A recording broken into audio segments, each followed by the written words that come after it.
Ó,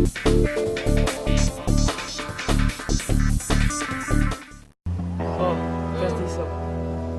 Vira aquele japonês ali? Tô. Vamos pegar ele. Vamos, Maga, velho. Que nojo. Tu é casado? Casadíssimo. Eu sei que tu tem mulher e filho pequeno. Pelo amor de Deus, teu casamento acabou. Qualquer um vê isso. Dá uma chance pra gente. Já está louco. Hoje a gente vai conversar com a Caru Alves de Souza, diretora de De Menor, e a gente vai falar também com o Fernando Coimbra, diretor de O Lobo Atrás da Porta.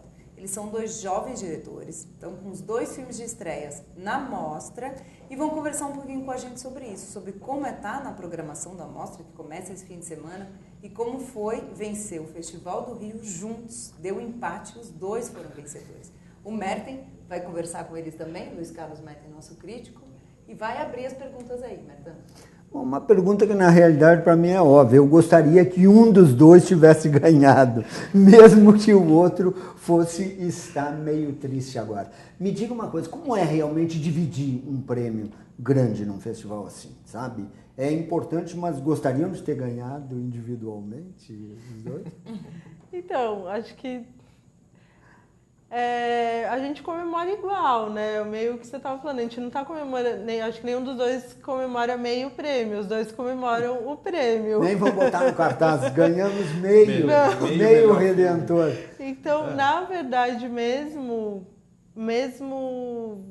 internamente, para mim, eu não sinto que eu ganhei meio prêmio e também acho que... Eu acho que pra gente não muda nada, esses 2 filmes são o melhor filme, né? Eles decidiram ter 2. E é importante para novos diretores como vocês, trabalhando com uma produção de baixo orçamento, de repente já ganhar um prêmio dessa dimensão. Com certeza é importante. É fundamental, tanto para a gente quanto para o filme, né? Mudou muita coisa, assim, nessa semana? Vocês vêm para a mostra com um outro gás, assim, uma outra energia? Eu acho que todos os prêmios sempre acabam criando uma expectativa, né? A gente ter acabado de ganhar o Rio, a gente chega na mostra, bom que as pessoas já querem ver, já está se falando do filme, assim, é bom para divulgar o filme mesmo, né? Porque, assim, na prática não quer dizer que os outros filmes não são melhores filmes, e que enfim, mas eu acho que para o filme é importante, sim, esse tipo de premiação, né? Embora não sejam, digamos, histórias tradicionais, são 2 filmes narrativos que contam histórias muito fortes, né? Então, eu gostaria de pedir para cada um que resumisse da forma mais sucinta a história e por que ela se tornou tão forte a ponto de repente, o Fernando, 15 anos, né, para fazer o filme, 15 anos. 15 anos, a Fera da... A história que obcecou o cara por 15 anos. Por quê? Bom, contando um pouco a história, rapidinho, assim, a partir de um sequestro de uma criança que é sequestrada na escola, a gente vai para uma delegacia em onde estão 3 personagens envolvidos, que é o pai, a mãe da criança e a amante do pai.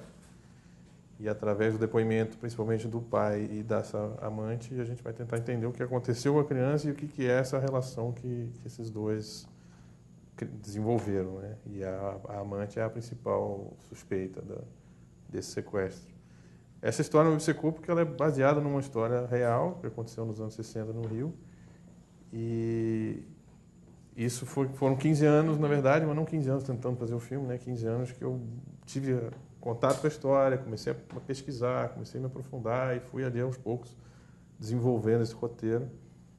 E o que me obcecou era a forma como a mídia tratou assim, a história na época como uma monstruosidade, como uma aberração, como uma coisa desumana, e o que aconteceu ali com aqueles personagens, e eu acho que é uma coisa muito humana, uma coisa que faz parte do comportamento humano, esse tipo de violência, de agressividade, de passionalidade, né? E me obcecou contar essa história desse ponto de vista mais humano possível, tentando entender o que uma pessoa comum, como ela é levada a um ato tão radical. O teu filme, Caru, também tem pé na realidade, né? Numa história real. E na violência também, né? Que é muito humana, né?